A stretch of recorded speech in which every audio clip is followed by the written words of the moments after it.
What if one of the best streaming libraries out there isn't Netflix, isn't HBO, but a platform most people still sleep on? Apple TV Plus has quietly built something remarkable. Fewer titles, but almost no filler. Every miniseries on this list was made with an ambition that most shows never reach.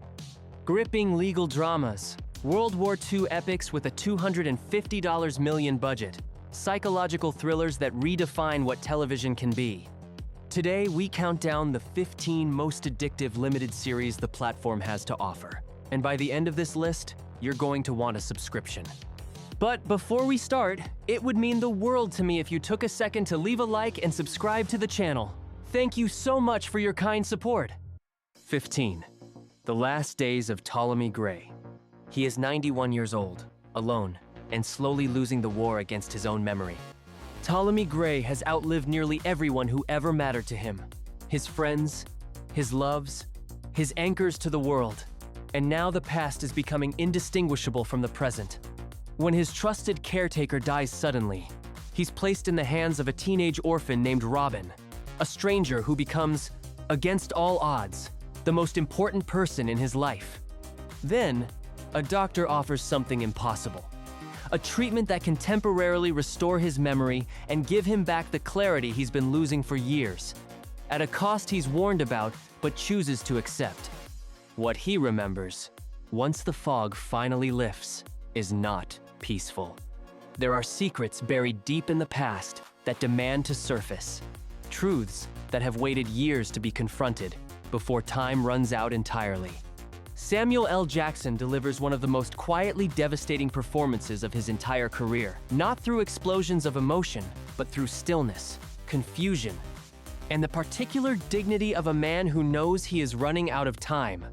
This is a story about what it means to remember and what it truly costs to finally understand. 14. Franklin, Paris, 1778. Benjamin Franklin arrives in France as an old man, tired, gout-ridden, far from home, carrying the entire weight of a revolution on his shoulders. The Continental Army is losing, the money is running out, and the only hope for American independence is convincing the most powerful monarchy in Europe to back a nation that doesn't yet exist. What follows is a war fought entirely with words, charm, and a very particular kind of strategic brilliance that Franklin had spent a lifetime perfecting.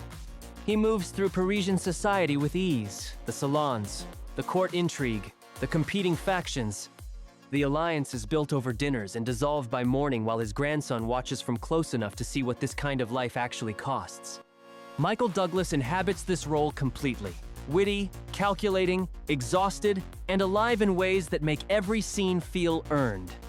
The series understands that diplomacy is a performance, and that Franklin was one of history's great performers.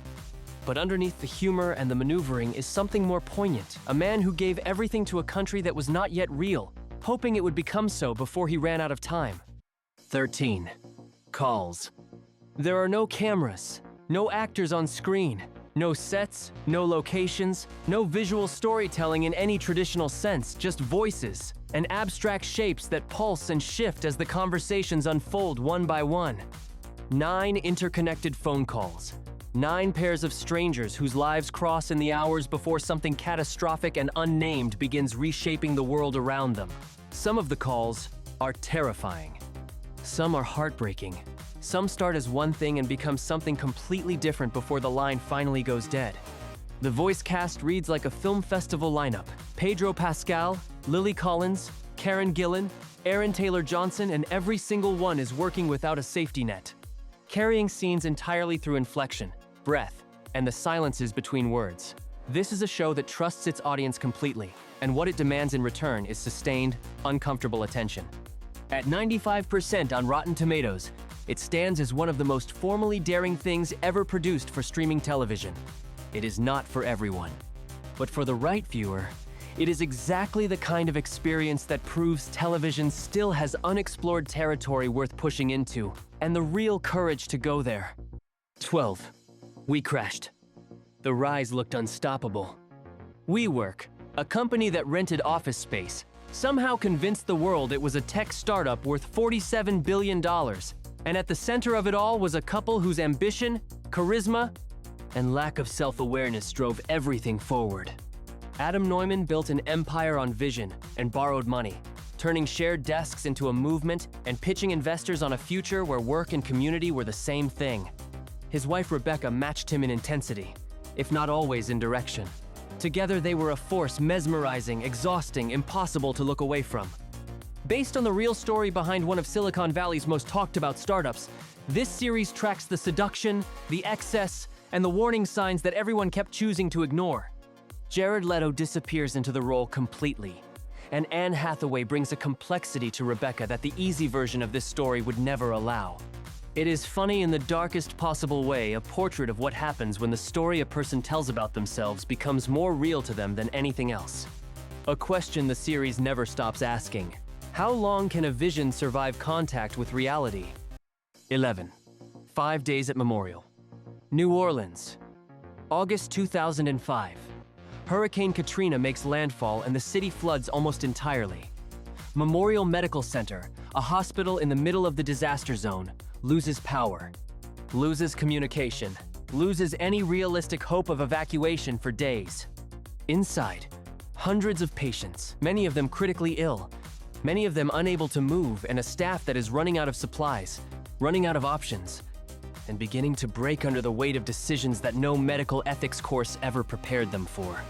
Based on the Pulitzer Prize-winning investigation by journalist Sherry Fink, this series chronicles what happened inside those walls across 5 days that no one who was there will ever forget.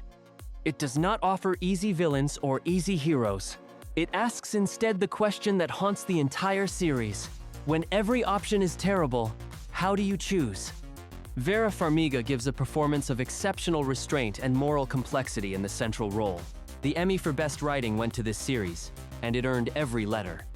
This is the kind of television that leaves a mark precisely because it refuses to give you the comfort of a clean answer. 10. Hijack.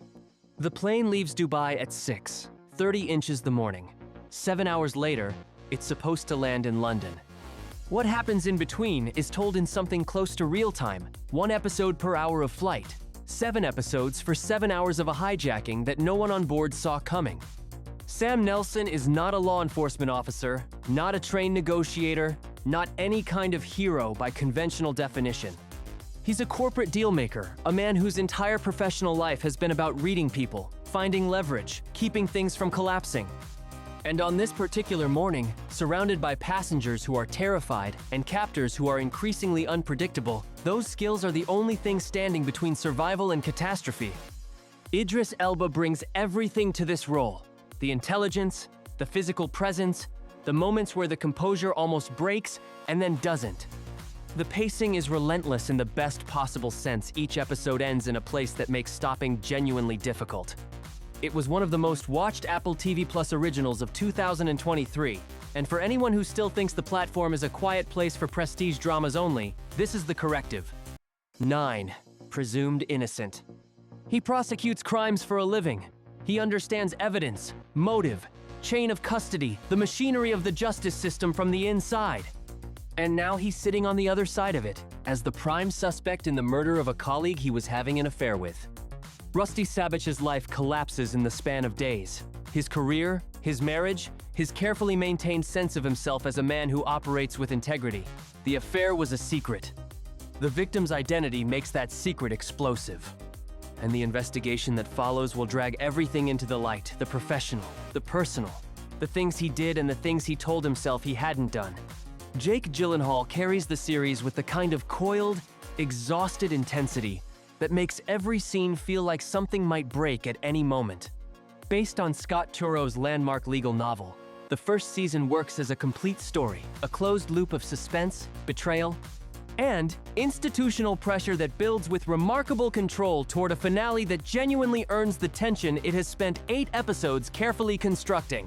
A masterclass in slow-burn legal drama from start to finish. 8. Shining Girls. She survived. That's the fact Kirby Mizraki holds onto as her world keeps shifting around her. Her apartment changes, her relationships rearrange, The details of her own life refused to stay fixed in place. She was attacked years ago by a man she couldn't fully identify. And the trauma didn't just leave scars. It left something harder to explain. A reality that won't hold still. When another murder surfaces with the same signature as her attack, Kirby inserts herself into the investigation alongside a newspaper journalist. And the search for a man who has been killing women across decades begins in earnest. Elizabeth Moss has spent her career playing women who survive impossible things, and this is among her finest work, physically and emotionally precise in ways that are almost uncomfortable to watch. Wagner Moura matches her completely. The series uses the shifting reality not as a gimmick, but as a metaphor for what trauma actually does to a person's sense of time, continuity, and self. It is a detective story, and something stranger underneath. And the two layers work together better than they have any right to. One of the most formally inventive thrillers of recent years. 7. Manhunt. The 14th of April, 1865. Abraham Lincoln is shot at Ford's Theater and dies the following morning. The nation is in shock. But the story this series tells is not the story of the assassination itself. It's what happened in the 12 days after. When Secretary of War Edwin Stanton launched the most consequential manhunt in American history, the pursuit of John Wilkes Booth across the burning wreckage of the Confederacy becomes something much larger.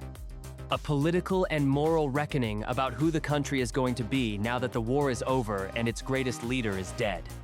Tobias Menzies plays Stanton with gravity and quiet fury that the role demands a man who understood, perhaps better than anyone alive, what Lincoln's death meant for the fragile project of Reconstruction and what it would cost to protect it.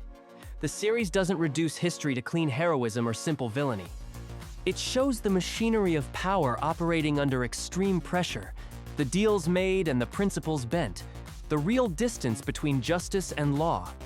4 Emmy nominations reflect how seriously the industry took it. Historical drama that uses the past as a direct lens on the present. 6. Defending Jacob. He's a district attorney. He has spent his entire career building cases against people who did terrible things, and he has always believed, on some level, that he could tell the difference between guilty and innocent, between someone truly capable of violence and someone who simply isn't. Then his 14-year-old son is accused of murdering a classmate. The evidence is deeply ambiguous. The community around them is absolutely not. And the family that Andy Barber has carefully built, the marriage, the career, the meticulously maintained image of a man who does things right, begins coming apart in ways he didn't anticipate and can no longer control. Chris Evans delivers one of the most surprising performances of his post-Marvel career. Restrained, layered, and genuinely unsettling in the moments where the series asks what he actually knows and what he has simply chosen not to examine. Michelle Dockery matches him as his wife, whose path through the story is more honest and ultimately more devastating than his. The final episode has divided viewers since it aired, and continues to generate genuine debate not because it fails, but because it refuses to make anything comfortable. That refusal is entirely the point. 5. Dope thief. The plan is simple, or at least it seems that way at first. 2 friends in Philadelphia, small-time grifters who have been running the same low-level scam for years, dress as DEA agents and rob drug dealers. The dealers can never call the police. The risk is theoretically contained. It has worked before without incident. Then they walk into the wrong house, hit the wrong operation, and find themselves suddenly visible to people who are very good at making problems permanently disappear. What makes this series exceptional isn't the premise, it's the texture underneath it. Brian Tyree Henry and Wagner Moura don't play archetypes.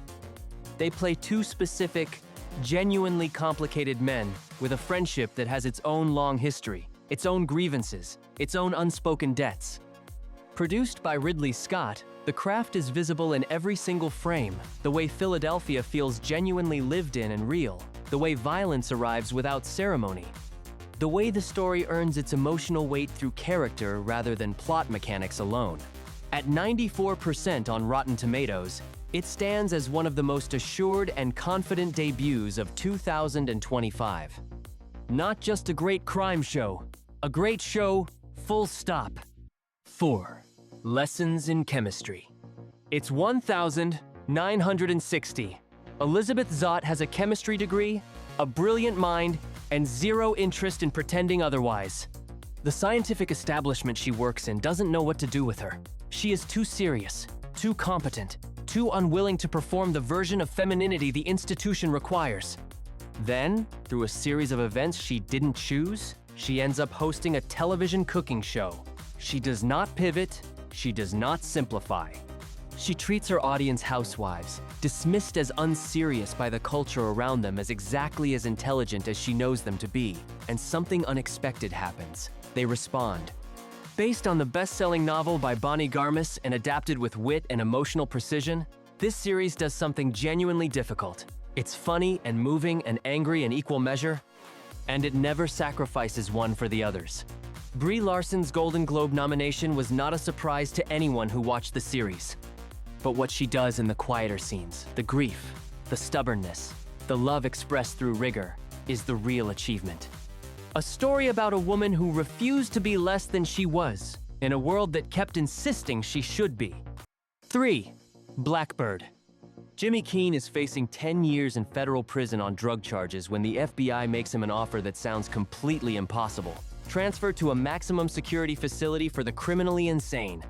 Get close to Larry Hall, a man suspected of murdering more than a dozen young women across the Midwest. Convince him to confess the location of his victims. Do that and walk free. Based on a true story almost too dark to have actually happened, this series operates at a level of psychological tension that is genuinely rare on television. Jimmy Keene and Larry Hall should have absolutely nothing in common. The distance between them in background, in temperament, in what they are each willing to do is enormous.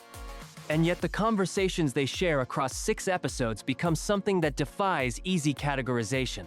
Part interrogation, part manipulation, part something neither man fully controls. Paul Walter Hauser won an Emmy for playing Hall, delivering one of the most unsettling performances in recent television history, present in a way that makes the screen feel smaller and closer. At 98% on Rotten Tomatoes, this is the highest rated series on this entire list. Watch it in one sitting. 2. Masters of the Air. 5 miles above Germany. Inside a B-17 flying fortress, 10 men, most of them barely in their 20s, fly straight into the most heavily defended airspace in the world. The flak is thick enough to walk on, according to the men who flew those missions. The fighter attacks come without warning, and they do it again, and again. The 100th Bombardment Group, known as the Bloody 100th, lost more planes and more crews than almost any other unit in the 8th Air Force during World War II. This 9-episode series, produced by Steven Spielberg and Tom Hanks with a budget of over $250 million, is the final chapter of the trilogy that began with Band of Brothers and continued with The Pacific. Austin Butler and Callum Turner lead an ensemble that earns the weight of what it's depicting, not just the aerial combat, which is staggering in its execution, but the psychological cost accumulated mission by mission, loss by loss. The series doesn't make war beautiful, it makes it comprehensible. The decisions, the fear, the loyalty between men who understood that most of them were going to die. A production of extraordinary scale in service of an extraordinary story. 1. Pachinko, Korea. 1,915. A young woman named Sunja makes a single choice that will define 4 generations of her family. The series moves across nearly a century, through 3 countries, Korea, Japan, and the United States, following a family shaped by displacement, sacrifice, survival, and the particular weight that history places on those who had no voice in it. Each generation carries what the one before it could never quite put down. Adapted from Min Jin Lee's best-selling novel, this is the most visually stunning series Apple TV Plus has ever produced, shot with a care for color, composition, and space that makes every frame feel designed to be paused and studied carefully. But the beauty is never decorative. It serves the story. The performances across the entire cast, spanning multiple languages, multiple eras, multiple versions of the same family's grief and resilience, are uniformly extraordinary. At 97% on Rotten Tomatoes, and widely considered one of the finest series produced during the streaming era, this earns its place at the top, not through spectacle, but through depth. It is the kind of television that reminds you why the medium exists.